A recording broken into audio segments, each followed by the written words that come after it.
Hey, sexy people, can we talk? We've got to stop using "they broke a boundary" like it's some sort of sacred breakup wine.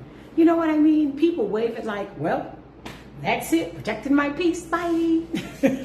No convo, no reflection, just exit stage left.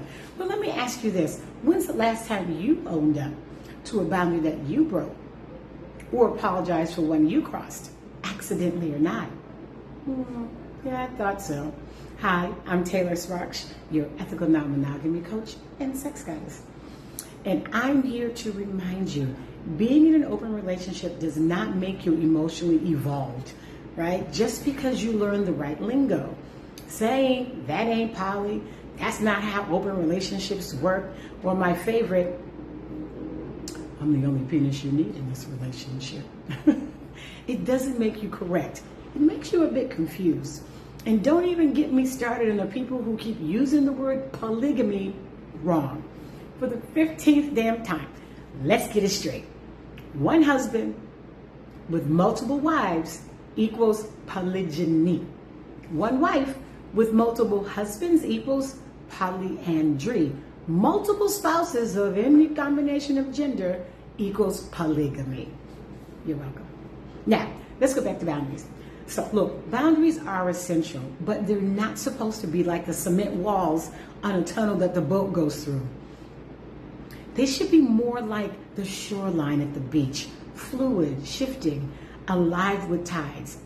Not something you punish someone over because, they stepped one toe over the line. Yes, people should be mindful. Yes, you deserve respect, but newsflash, people don't do things to you or against you. They do things for themselves. And sometimes, just sometimes, we're the bump on the log in the middle of the road that they're traveling down.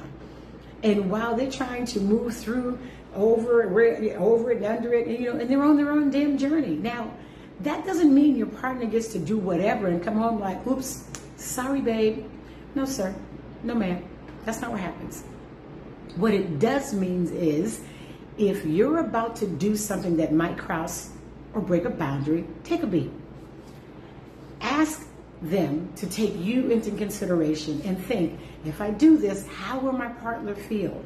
Then choose with awareness. And if they choose to do it because it is right for them at that time, then I would expect them to come home and tell you.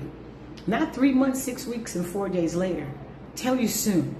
Say it clearly. Say it so you and your partner can move through it, maybe even grow through it. This journey takes radical honesty. It takes patience.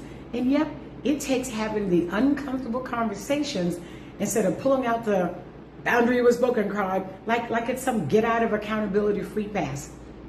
Because if you're trying to build something, you don't bounce at every misstep. You dig in. You talk it out. You get clear. You don't threaten to leave every time it gets hard. And don't get me wrong, if you're being emotionally, physically, spiritually disrespected, abused, or just plain tired of these same conversations, the same old, I'm sorry, babe, or I forgot stories, then yeah, it is you and only you that has a decision to make. I cannot tell you when the bow breaks for you. Only you know that. Only you know when it's time to leave the party. And at some point, you do have to look up and go, yep, time to go. So the next time you feel yourself about to say, they broke a boundary, pause and ask, is this a pattern or just a misstep? Have the conversation, grow the relationship, or grow apart, but consciously. So if you're struggling with this in your ethical non-monogamy journey, you're not alone. My DMs are open if you have a quick question. Or grab my book, An African American Guide to Ethical Non-Monogamy, the workbook, to unpack it all. Or book a free 20-minute clarity call with me, and let's figure it out. Let's figure out where the breakdown really is. So until next time, your love, your rules, and your freedom. Bye-bye.